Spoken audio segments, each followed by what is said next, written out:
Hello students, फिर से एक बार एजु संस्कार एकेडमी आपके लिए लेके आए एक नया टॉपिक ग्रेविटेशन। तो पिछले बार फर्स्ट वीडियो में हमने ग्रेविटेशन के बारे में सीखा था कि ग्रेविटेशन एक दुनिया का वीकेस्ट फोर्स है और ये फोर्स हर दो ऑब्जेक्ट को बांध के रखता है। भले वो ऑब्जेक्ट कहीं पे भी हो, पर उन दोनों ऑब्जेक्ट्स में ये जो ग्रेविटेशनल फोर्स है ये एक कॉमन फोर्स है। ये प्रीवियस वीडियो में हमने देखा था। ठीक है, the gravitational force is purely attractive force, ये भी हमने देखा था। सो न्यूटन का जो भी बहुत सारा काम है ग्रेविटेशन के ऊपर, उसका जो रेफरेंस अगर आपने देखा तो वो रेफरेंस आता है केप्लर्स के लॉज में, और केप्लर को न्यूटन जी का गुरु भी कहा जा सकता है, राइट। तो ये केप्लर्स के लॉज क्या है वो आज हम देखने वाले। Kepler's first law, Kepler's second law and Kepler's third law of planetary motion. तो चलो दोस्तों देखते हैं पहले Kepler's first law of planetary motion. Kepler's का पहला नियम, Kepler's first law of planetary motion कह सकते हैं हम उसको, planetary motion. Kepler's first law of planetary motion, उसको और एक नाम से जाना जाता है, एग्जाम में आता है केप्लर्स फर्स्ट लॉ को और दूसरे कौन से नाम से जाना जाता है, तो उसको हम कहते हैं लॉ ऑफ ऑर्बिट। अब इसको लॉ ऑफ ऑर्बिट क्यों कहेंगे? क्योंकि वो हमें प्लैनेट के ऑर्बिट के बारे में जानकारी देता है।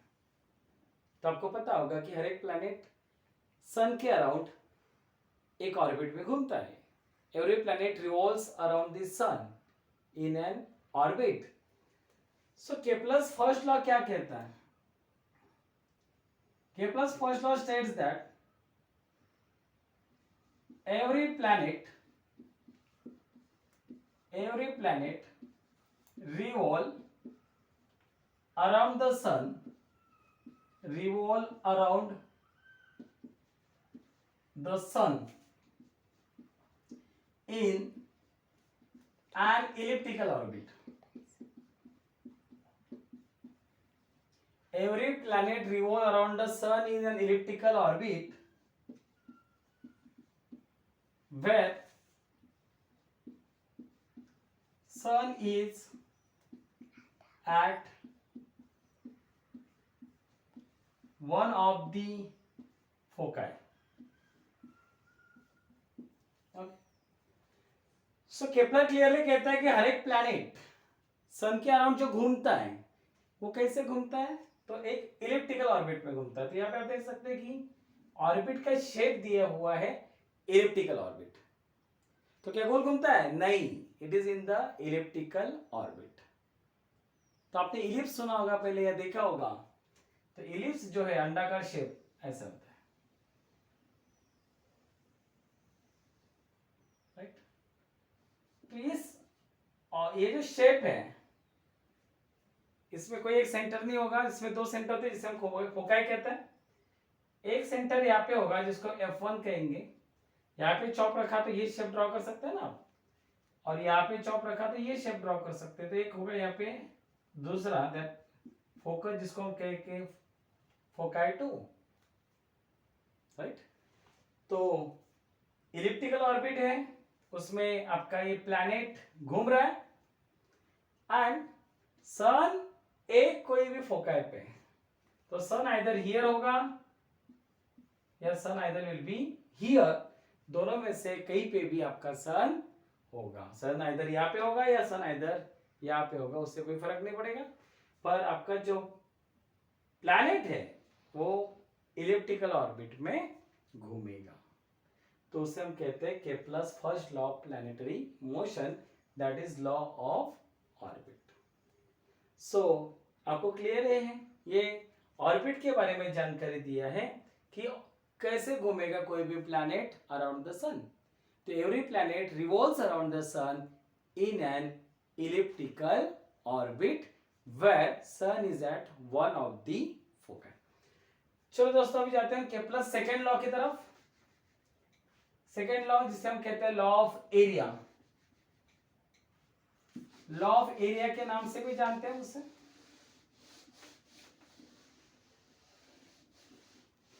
ओके, तो चलो मैं यहाँ पे लिखता हूँ केप्लर सेकेंड लॉ, दूसरा नियम, Kepler second law of planetary motion, जिसे हम कहते हैं लॉ ऑफ एरिया। सो क्या है लॉ ऑफ एरिया, चलो देखते हैं। तो पहले स्टेटमेंट लिखता हूं मैं, every planet revolve around the sun, revolve around the sun, और एवरी प्लैनेट, थोड़ा चेंज करता हूं मैं, every planet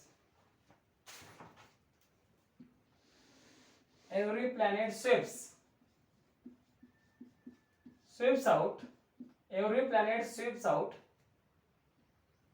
equal area in equal interval of time, equal area in equal interval of time. क्या है इसका मीनिंग, चलो डायग्राम देखते हैं अब। तो आपको मैंने बताया कि इलिप्स जो है उसमें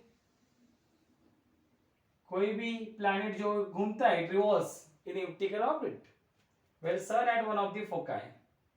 तो चलो मैं यहाँ पे पकड़ता हूँ कि सन है, ये मेरा सन है यहाँ पे, ठीक है। और घूमते घूमते मेरा जो प्लैनेट है वो यहाँ पे आ चुका है, दिस इज माय प्लैनेट। जैसे मेरा प्लैनेट यहाँ पे आ गया, मैंने क्या किया, वॉच ऑन कर दी, या मैंने टाइम मेजर करना स्टार्ट कर दिया बाय एनी मींस, ओके। फिर घूमते घूमते घूमते घूमते घूमते मेरा जो प्लैनेट है वो यहां से आ गया यहाँ पे, एक पर्टिकुलर पोजीशन पे आ गया, मैंने वॉच बंद कर दी। तो मैंने देखा कि ये मैं अभी रेडियस यहाँ पे जोड़ देता हूँ, distance between sun and planet जोड़ दिया मैंने, और ये भी जोड़ दिया मैंने, और एक मुझे यहाँ पे एक एरिया मिला, देखो ये एक एरिया मिला मुझे, जिससे मैंने कहा A1। So this is my area A1। अभी कितना समय लगा, how much time it takes from this point to this position that I have calculated, and whenever my planet comes here, I switch off the watch or I stop the watch। फिर मेरा जो planet है वो चल रहा है यहाँ पे आ गया। यहाँ पे आने के बाद मैंने फिर से मेरी वॉच ऑन की, जैसे मैंने वॉच ऑन की, फिर भी मेरा जो प्लैनेट है वो जा रहा है। जितना समय यहां से यहां पे जाने के लिए लगा था, तो सेम समय में कैलकुलेट यहाँ पे मेजर करूंगा, और जैसे वो समय हो गया प्लैनेट की पोजीशन नोट डाउन करूंगा। तो चलो मेरा प्लैनेट उतने समय में यहाँ पे आ चुका है, फिर से मैंने उसको कनेक्ट कर दिया, आई फाइंड द एरिया, और मैंने ये एरिया फाइंड किया, और ये मेरा एरिया है A2। तो आपने देखा होगा कि एक चीज मैंने कॉमन रखी, वो टाइम था। जितना टाइम यहां से यहां पे जाने के लगा, उतना ही समय मैंने यहां से यहां पे जाने के लिए प्लैनेट को दिया हुआ है, और दोनों केस में एरियाज कैलकुलेट किए। सो केपलर कहता है कि SVEEP out equal area in equal interval of time. तो टाइम तो मैंने दोनों के लिए सेम दिया था, इक्वल टाइम दिया था, तो केपलर कहता है कि एरिया भी सेम होते हैं। मतलब क्या कहता है Kepler, A1 will be equal to A2। मतलब जितना एरिया ये है उतना ही एरिया क्या हो जाएगा, ये हो जाएगा। इसका क्या मीनिंग हो गया कि सेम समय में सेम एरिया ट्रेस आउट किया जा सकता है, okay. Kepler second law of planetary motion, जिसे हम कहते हैं लॉ ऑफ एरिया, क्योंकि उसने हमें एरिया के बारे में यहाँ पे जानकारी दी हुई है। Clear students? Now we'll go to the Kepler's third law of planetary motion, तीसरा नियम, जिसे हम कहते हैं law of period. Law of period कहते हैं उसे।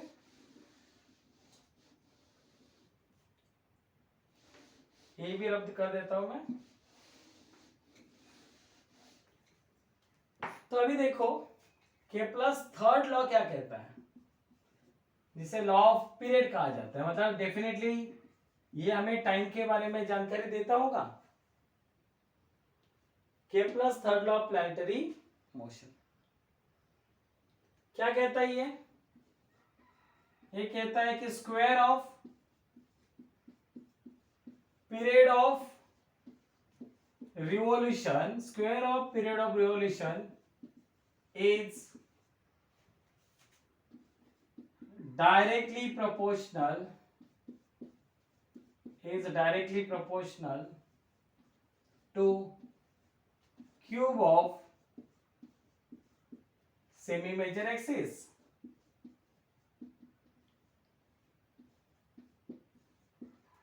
अभी आपको पता होगा कि जो इलिप्स होता है उसको दो एक्सिस होता है, सेमी मेजर एंड दूसरा होता है सेमी माइनर।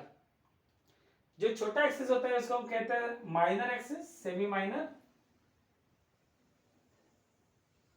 और जो बड़ा एक्सिस होता है उसको क्या कहते हैं हम, सेमी मेजर एक्सिस। तो ये जो डिस्टेंस होगा ये सेमी मेजर एक्सिस होगा, तो ये जो डिस्टेंस होगा ये सेमी माइनर, ये माइनर है और ये मेजर है।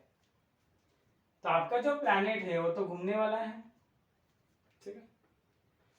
तो square of period of revolution मतलब जो समय लगता है कंप्लीट प्रदक्षिणा लगाने में, वो मैंने सपोज लिया टी, जैसे कि अर्थ को 1 साल लगता है पूरी कंप्लीट प्रदक्षिणा लगाने में सन के अराउंड। तो केपलर कहते हैं square of period of revolution is directly proportional to cube of semi major axis. Semi major axis को क्या लिया हमने, आर लिया। तो square of period of revolution is directly proportional to R cube. आपको पता होगा कि ये साइन अगर आपको हटाना है उसकी जगह इक्वल साइन लेना है आपको, तो आप ले सकते हैं, but you have to take one constant here. तो मैंने के को कांस्टेंट माना। अभी मैं क्या करूंगा, के की वैल्यू फाइंड करूंगा, तो के को वहीं पे रहने दो और इस आर क्यूब को यहां से उठा के यहाँ पे रखो। अभी आर क्यूब जो यहाँ पे मल्टीप्लाइड है, तो इस साइड जब आएगा तो वो डिवाइड हो जाएगा। तो के की वैल्यू आपको मिली T square upon R cube, जो कि एक कांस्टेंट है। So the square of period of revolution is directly proportional to cube of semi major axis. इसका मतलब क्या हुआ दोस्तों, जितना आप सन से दूर जाओगे उतना आपका जो पीरियड ऑफ रिवोल्यूशन है, सन के अराउंड घूमने का जो समय है वो बढ़ने वाला है। तो आज हमने केप्लर के तीनों नियम को बहुत अच्छे से डिटेल में स्टडी किया। नेक्स्ट टाइम हम और एक टॉपिक के साथ मिलेंगे, तब तक के लिए गुड बाय।